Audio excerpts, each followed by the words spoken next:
안녕하세요. 오늘 여러분과 함께 깊이 파고들 자료는 신약성경 마가복음 1장입니다. 하나님의 아들 예수 그리스도의 복음의 시작. 굉장히 강렬한 문장으로 시작하죠. 예수님의 공적인 삶, 그러니까 공생애가 어떻게 펼쳐지는지 그 시작을 아주 압축적으로 보여주는 정말 중요한 부분이에요. 저희 목표는요, 이 첫 장에 담긴 사건들, 또 그 메시지들의 핵심을 제대로 한번 파헤쳐보는 겁니다. 그냥 훑는 게 아니고요. 네, 그렇죠. 사건들이 정말 숨가쁘게 이어지죠. 맞아요. 세례 요한부터 예수님의 세례, 또 시험 받으신 이야기, 그리고 첫 제자들을 부르시는 모습. 와, 그리고 그 권위 있는 가르침과 기적들까지. 이 한 장 안에 예수님이 누구신지, 또 그분의 사역이 어떤 의미인지가 정말 강력하게 담겨 있거든요. 자, 한번 제대로 들여다보겠습니다. 이야기는 구약 이사야 선지자의 예언을 인용하면서 시작해요. 그쵸? 2절, 3절에요. 네, 맞습니다. 광야에서 외치는 이의 소리라고 하죠. 바로 세례 요한을 딱 가리키는 거죠. 네. 예수님의 등장을 알리는 뭐랄까 예고편처럼 등장합니다. 근데 이 모습이 참 독특해요. 낙타털옷 입고 허리엔 가죽띠, 그리고 메뚜기랑 석청을 먹었다. 당시 종교 지도자들하고는 완전 다른 뭔가 좀 거칠고 그렇죠. 굉장히 강렬한 인상이었을 겁니다. 엘리야 선지자를 떠올리게 하려는 의도도 있었을 거고요. 그럴 수 있겠네요. 메시지는 아주 분명했어요. 죄의 사함을 위한 회개의 세례. 그러니까 생각을 바꾸고 삶을 돌이키라는 촉구였죠. 네, 많은 사람들이 실제로 요단강으로 가서 죄를 고백하고 세례를 받았다고 나오죠. 그리고 요한이 또 중요한 말을 해요. 자기 뒤에 오시는 분은 자기보다 훨씬 능력이 뛰어나다. 자긴 그분의 신발끈 풀 자격도 없다. 이렇게까지 말하죠. 네, 겸손의 표현이면서도 동시에 뒤에 오실 분의 위대함을 강조하는 거죠. 결정적으로 이 부분. 자신은 물로 세례를 주지만 그분은 성령으로 세례를 주실 것이다. 물 세례랑 성령 세례. 이 차이가 핵심인 것 같아요. 전문가님, 좀 더 설명해 주시죠. 네, 이 세례 요한의 역할이 단순히 길 예비 정도가 아닙니다. 구약의 마지막 선지자 같은 느낌으로 특히 방금 말씀하신 엘리야 같은 모습으로 나타나서 당시 좀 안주하고 있던 종교 체제에 굉장히 강한 회개를 촉구하는 거죠. 메시아 시대를 준비시키는 겁니다. 그냥 길 닦는 수준이 아니군요. 그렇죠. 광야라는 상징적인 공간에서 외치잖아요. 예루살렘 성전 중심의 어떤 기득권과는 다른 차원의 영적 각성을 요구한 거예요. 그리고 그 성령 세례가 정말 중요합니다. 요한의 물세례가 회개의 어떤 외적인 표현이라면 예수님이 주실 성령 세례는 훨씬 더 근본적인 거예요. 더 근본적이라 함은 그러니까 하나님의 영이 직접 임해서 사람을 그냥 내면에서부터 변화시키는 거죠. 새로운 능력도 주시고 그런 시대를 예고하는 겁니다. 단순히 죄 씻는 걸 넘어서 하나님의 그 강력한 임재, 그 통치 안으로 들어가는 새로운 시작, 그걸 의미한다고 볼 수 있습니다. 와, 성령 세례의 의미가 그렇게 깊군요. 바로 그때 나사렛 출신의 예수님이 요단강으로 오셔서 요한에게 세례를 받으세요. 근데 여기서 잠깐 좀 궁금한 게 생겨요. 예수님은 죄가 없으신 분으로 우리가 아는데 왜 죄사함을 위한 회개의 세례를 받으셨을까? 이건 어떻게 봐야 할까요? 그건 아주 중요한 질문인데요. 신학적으로 여러 해석이 있지만 대체로 예수님께서 죄인들과 자신을 동일시하시고 또 하나님의 구원 계획에 순종하시는 모습을 보여주신 것으로 이해합니다. 메시아로서 공생애를 시작하는 하나의 공적인 의식 같은 거죠. 올라오실 때 정말 영화 같은 장면이 펼쳐집니다. 네. 성경 표현 그대로 하늘이 갈라지고 네, 하늘이 갈라지고 성령이 비둘기 같은 형태로 예수님 위에 내려왔다. 와, 그리고 음성까지 들리죠. 맞아요. 하늘에서 소리가 들려요. 너는 내 사랑하는 아들이다. 내가 너를 무척 기뻐한다. 와, 이건 진짜 보통 선언이 아니죠. 그렇죠. 예수님의 정체성, 신적인 아들로서의 신분이 공적으로 확증되는 순간입니다. 네, 메시아 사역을 시작하는 어떤 신적인 임명식 같다고 할까요? 여기서 하나님의 아들이라는 표현이 그냥 신과 가깝다 이런 정도가 아니라 훨씬 더 깊은 의미죠. 구약에서 왕이나 메시아에게 주어졌던 특별한 권위, 신적인 정체성을 다 함축하는 아주 중요한 표현입니다. 그런데 이렇게 정말 영광스러운 장면 바로 뒤에 이야기가 또 확 바뀝니다. 성령이 즉시 예수님을 광야로 몰아내셨다. 이렇게 표현되어 있어요. 네, 몰아내셨다. 좀 강한 표현이죠. 네, 마치 떠밀려 가신 것처럼요. 거기서 40일 동안 사탄에게 시험을 받으셨고 들짐승들과 함께 지내셨는데 천사들이 돌보아 주었다. 이렇게 좀 간결하게 언급돼요. 마가복음은 시험 내용은 자세히 안 다루네요. 네, 마태복음이나 누가복음과는 좀 다르죠. 마가복음은 그 시험 자체보다는 예수님이 시험을 이겨내셨다는 그 사실, 그리고 그 후에 바로 사역을 시작한다는 그 흐름에 더 집중하는 것 같아요. 말씀하신 대로 세례 장면은 예수님의 공적 사역 시작에 대한 신적인 확증이죠. 삼위일체 하나님이 다 나타나시는 특별한 계시고요. 네네. 근데 바로 뒤에 광야 시험이 붙어 나온다는 게 참 의미심장합니다. 예수님의 사역이 그냥 영광스러운 길만은 아닐 거다. 시작부터 아주 치열한 영적 싸움을 동반할 거라는 걸 강하게 보여주는 거죠. 아, 시작부터요? 네. 그리고 그 40일이라는 기간은 많은 분들이 아시겠지만 이스라엘 백성이 광야에서 40년 보낸 걸 떠올리게 하잖아요. 과거 이스라엘은 실패했지만 예수님은 새로운 이스라엘의 대표로서 이 시험을 통과하시고 사역을 시작하신다는 의미가 담겨 있습니다. 시험 내용을 생략한 것도 어쩌면 그 싸움의 본질, 즉 예수님의 승리에 초점을 맞추려는 의도일 수 있어요. 신적인 인정 바로 뒤에 오는 혹독한 시험. 이 패턴 자체가 예수님 사역의 아주 중요한 특징을 예고하는 셈이죠. 그렇군요. 신적인 인정과 혹독한 시험의 병행. 자, 세례 요한이 잡혀간 후에 예수님은 갈릴리에서 본격적으로 하나님의 복음을 전파하기 시작하십니다. 네, 드디어 사역의 시작이죠. 이때 예수님의 첫 메시지가 아주 간결하면서도 강력해요. 때가 다 되었고 하나님의 나라가 가까이 왔다. 회개하고 이 복음을 믿어라. 이 한 문장에 정말 모든 게 다 들어있는 것 같아요. 정확합니다. 이 선포가 예수님 사역 전체의 요약본 같아요. 때가 찼다. 이게 헬라어 원어로는 카이로스라고 하는데 그냥 시간이 흘렀다는 게 아니라 하나님이 정하신 결정적인 시간, 그 구원의 계획이 이제 막 실현되기 시작했다. 이런 선언이거든요. 그냥 시간이 아니라 결정적인 때군요. 네. 그리고 하나님의 나라가 가까이 왔다. 이건 어떤 지리적인 왕국이 아니라 하나님의 통치, 그분의 다스림이 이제 예수님을 통해 이 땅에 임박했고 실제로 시작되고 있다는 뜻이에요. 미래에 완성될 나라지만 지금 여기서 경험할 수 있는 현실이라는 거죠. 와, 현재적인 하나님 나라. 그렇죠. 그렇기 때문에 회개하고 복음을 믿으라 이 요청은 그냥 잘못 뉘우쳐라 이런 도덕적인 권고가 아니에요. 이 새로운 현실, 즉 하나님의 통치가 시작됐다는 이 기쁜 소식, 이 복음 앞에서 삶의 방향을 완전히 하나님께로 돌리고 회개, 예수님과 그분의 메시지를 전적으로 신뢰하고 받아들이라 믿음, 그런 근본적인 결단을 촉구하는 겁니다. 하나님 나라 백성으로 살아가라는 그런 새로운 삶으로의 초대인 셈이죠. 와, 정말 깊은 의미가 담긴 선포였네요. 이 선포와 함께 예수님은 곧바로 첫 동역자들, 제자들을 부르십니다. 갈릴리 호숫가를 지나시다가 시몬, 나중에 베드로가 되죠. 그 동생 안드레가 그물 던지는 걸 보시고 말씀하세요. 네, 나를 따라오너라. 내가 너희를 사람 낚는 어부가 되게 하겠다. 와, 물고기 대신 사람을 낚는다. 정말 인상적인 비유예요. 그렇죠. 그들의 삶과 기술을 완전히 새로운 차원으로 바꾸시겠다는 거죠. 근데 더 놀라운 건 그들의 반응이에요. 성경은 그들이 곧 그물을 버려두고 예수를 따랐다. 이렇게 기록해요. 아니, 어떻게 이럴 수가 있죠? 망설임이 전혀 없어요. 정말 즉각적이죠. 조금 더 가시다가 이번에는 배에서 아버지랑 같이 그물 손질하던 야고보와 요한 형제를 부르세요.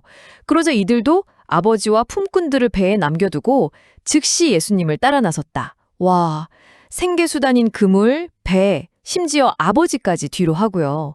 정말 파격적입니다. 네, 이 장면은 예수님의 부르심이 가진 그 권위, 거부할 수 없는 그 힘과 그 부름에 대한 응답이 얼마나 즉각적이고 전적인 헌신을 요구하는지를 아주 생생하게 보여줍니다. 사람 낚는 어부가 되게 하겠다는 그 약속은 말씀하신 대로 그들의 평생의 기술과 삶을 완전히 새로운 목적으로 바꾸는 거잖아요. 사람들을 죄와 절망에서 건져내서 하나님 나라로 인도하는 그런 위대한 사명으로요. 네. 그들이 생계와 가족이라는 당시 사회에서 가장 중요했을 그 기반을 즉시 버리고 따랐다는 건 그냥 예수님의 카리스마 때문만은 아니었을 거예요. 그럼 뭘까요? 아마도 그 부르심 자체에 그들의 삶을 송두리째 바꿀 만한 어떤 힘, 어떤 진리가 담겨 있었음을 보여주는 거겠죠. 여기서 정말 궁금해지는 질문은 이거예요. 대체 예수님의 어떤 점이 이 평범한 어부들에게 이런 즉각적이고 절대적인 순종을 이끌어냈을까? 아마도 그분의 존재 자체가 주는 어떤 압도적인 권위, 그리고 신뢰감, 그런 것이 아니었을까 싶습니다. 그 존재 자체의 권위와 신뢰감. 그렇군요. 자, 제자들을 부르신 예수님은 그들과 함께 가버나움이라는 마을로 가십니다. 그리고 안식일이 되자마자 회당에 들어가 가르치세요. 네, 공적인 사역의 시작이죠. 근데 사람들의 반응이 또 예사롭지 않아요. 사람들이 그의 가르침에 놀랐다. 왜냐하면 예수께서 가르치시는 것이 율법학자들과는 달리 권위가 있었기 때문이다. 이렇게 설명해요. 당시 최고의 성경 전문가였던 율법학자 서기관들과는 차원이 다른 뭔가 본질적인 권위가 느껴졌다는 거죠. 네, 단순히 지식 전달이 아니라 말씀 자체에 힘이 있었던 거죠. 그런데 바로 그 순간 회당에 있던 더러운 영에 사로잡힌 사람이 갑자기 소리를 질러요. 네, 극적인 상황이죠. 나사렛 예수님, 우리와 무슨 상관이 있습니까? 우리를 없애려고 오셨습니까? 나는 당신이 누구신지 압니다. 하나님께서 보내신 거룩한 분입니다. 와, 악한 영이 오히려 예수님의 정체를 정확히 알아보고 소리치는 거예요. 아이러니하죠. 사람들은 아직 잘 모르는데 영적인 존재는 알아보는 겁니다. 예수님은 즉시 그를 꾸짖으시면서 조용히 하고 그 사람에게서 나가라 명령하시죠? 그러자 악한 영이 그 사람에게 경련을 일으키고 큰 소리를 지르면서 떠나갑니다. 아주 강력한 축귀 사역이죠. 이 모든 걸 본 사람들이 완전 충격에 빠져서 서로 물어요. 이게 어찌된 일이냐? 권위 있는 새로운 가르침이다. 저 사람이 더러운 영들에게 명령하니 그것들도 복종하는구나. 가르침의 권위뿐만 아니라 이 보이지 않는 악한 세력까지 제압하는 능력의 권위를 눈앞에서 본 거죠. 네, 말씀과 능력이 함께 가는 권위. 마가복음이 강조하는 부분입니다. 당연히 예수님에 대한 소문은 그냥 삽시간에 갈릴리 온 지역으로 쫙 퍼져나갑니다. 회당에서 나와서는 야고보 요한과 함께 시몬과 안드레의 집으로 가세요. 마침 시몬의 장모님이 열병으로 앓아누워 계셨는데 사람들이 예수님께 그 얘기를 하죠. 네, 일상적인 상황 속에서의 치유죠. 예수님이 그 여인에게 다가가서 손을 잡아 일으키시니 열병이 바로 떠나고 그 여인이 일어나서 그들을 시중들었다. 이렇게 기록되어 있어요. 앞선 귀신 축출과는 달리 좀 개인적이고 따뜻함이 느껴지는 장면이네요. 그렇죠. 예수님의 사역이 이렇게 공적인 영역과 개인적인 영역을 다 아우르는 것을 보여주죠. 그런데 해가 져서 안식일이 딱 끝나자마자 상황이 또 급변해요. 사람들이 온갖 병자들, 귀신 들린 사람들 전부 예수님께 데려오기 시작하는 거예요. 안식일에는 이동이나 노동이 제한되니까 끝나기를 기다렸던 거죠. 아하, 그래서 그랬군요. 심지어 온 동네 사람이 문 앞에 모여들었다. 정말 인산인해를 이룬 거죠. 예수님은 수많은 병자들을 고치시고 많은 귀신들을 내쫓으셨다고 해요. 네, 정말 엄청난 사역의 시작이죠. 여기서 또 한 가지 눈에 띄는 점이 있어요.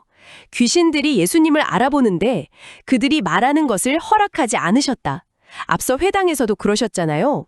이건 왜 그러셨을까요? 은 사람들이 자신을 단순한 기적 행위자나 혹은 로마로부터 해방시켜줄 정치적인 메시아로 오해하는 것을 원치 않으셨을 가능성이 큽니다. 아, 오해를 막기 위해서군요. 네, 자신의 정체성과 사명이 올바른 때에 올바른 방식으로 특히 십자가와 부활을 통해 이해되기를 원하셨던 것 같아요. 악한 영들의 증언은 오히려 그런 오해를 부추길 수 있으니까 막으신 거죠. 그렇군요.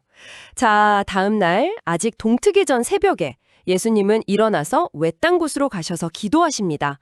이렇게 엄청난 사역과 인기 속에서도 하나님과의 개인적인 시간을 가지시는 모습이 참 인상 깊어요. 네, 예수님 사역의 동력이 어디서 오는지 보여주는 장면이죠. 시몬과 일행들이 예수님을 막 찾아와서는 모두 선생님을 찾고 있습니다. 이렇게 외치죠.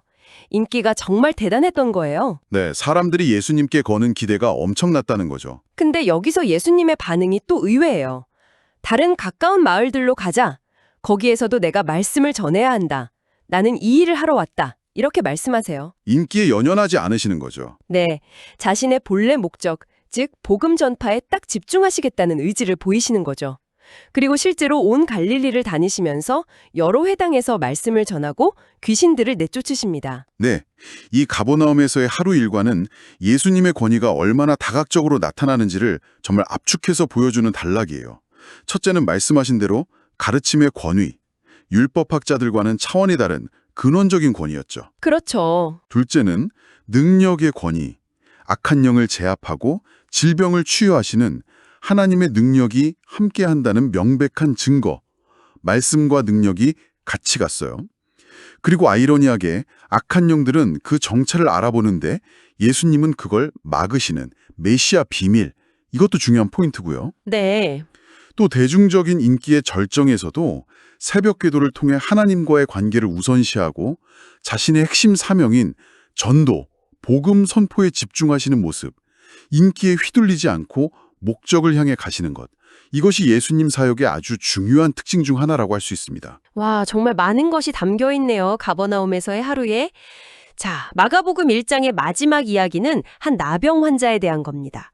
당시 나병은 끔찍한 질병이기도 했지만 종교적으로 부정하다고 여겨져서 사회와 가족으로부터 완전히 격리되어 살아야 했죠? 네, 정말 비참한 상태였죠. 그런데 이 나병 환자가 예수님께 와서 무릎을 꿇고 간청해요. 선생님께서 원하시면 저를 깨끗하게 하실 수 있습니다.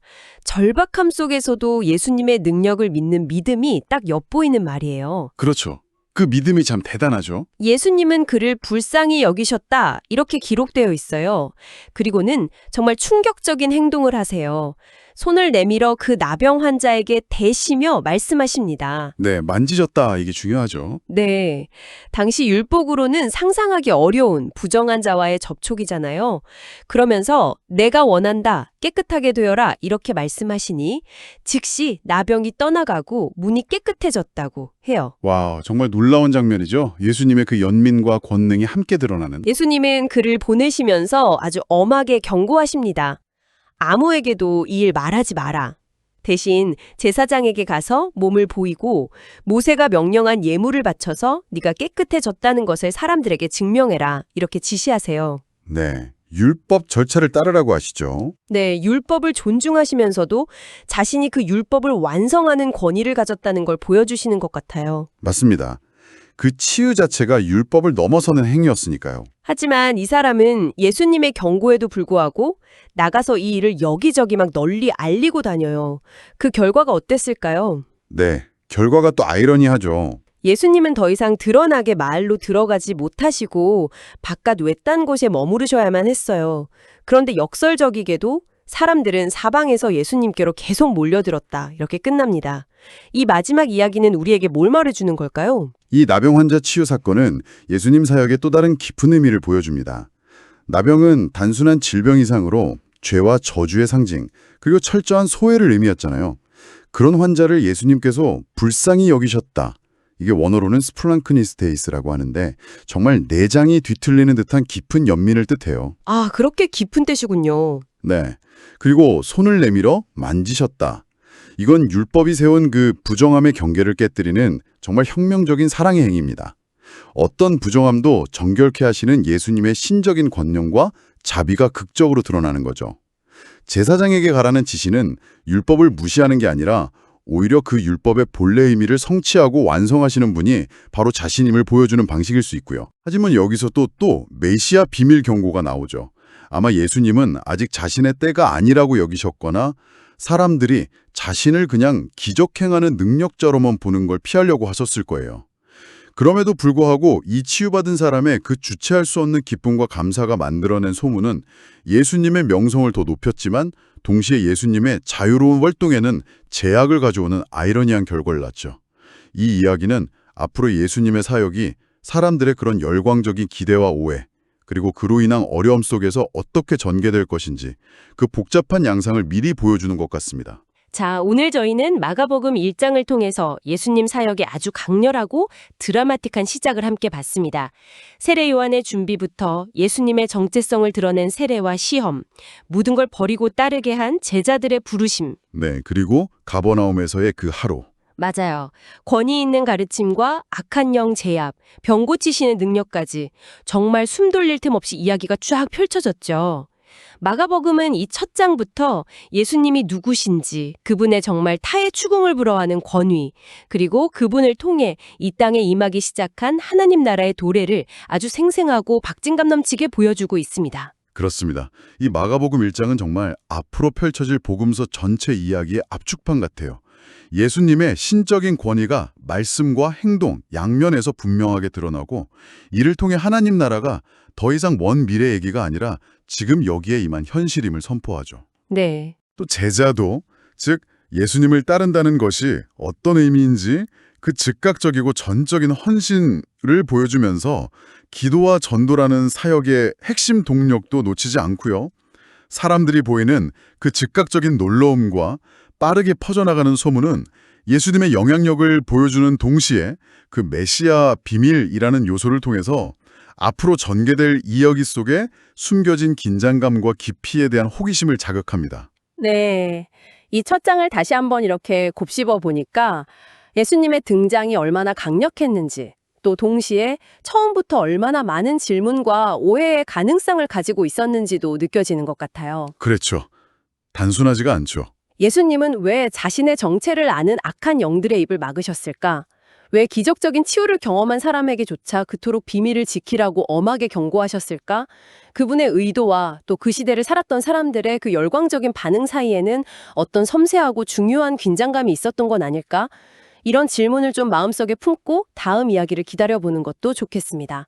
여러분 각자에게 이 첫 장이 어떤 울림을 주었는지 생각해 보시는 것도 의미 있을 것 같네요.